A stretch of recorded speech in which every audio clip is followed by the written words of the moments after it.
Ada. Itu namanya Abu Lahab. Baik? Ya? Jadi nggak ada Islam.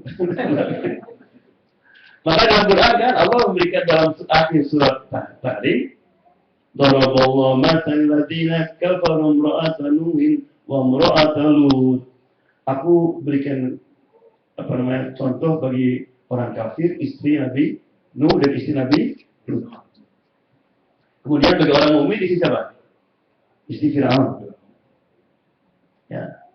Jadi istri Nabi Nuh, Nabi Lut, istri Fir'aun. Saya tanya sekarang.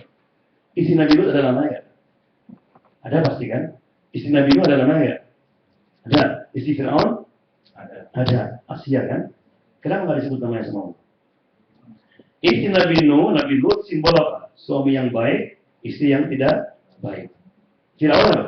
Suami yang tidak baik, istri yang baik. Nah, seperti ini kan sering kan ya?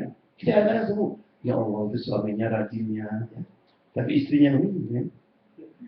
Kadang sebaliknya, ya Allah istrinya pakai kerudung, rajin, saja. Oh suaminya pemabuk kan.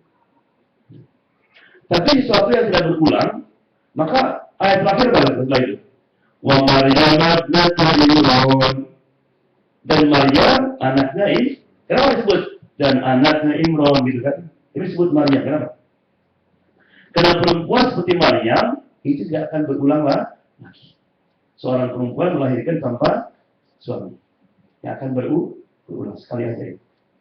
Ya, sekarang tidak ada pada perempuan misalnya hamil, ya? Banyak ada.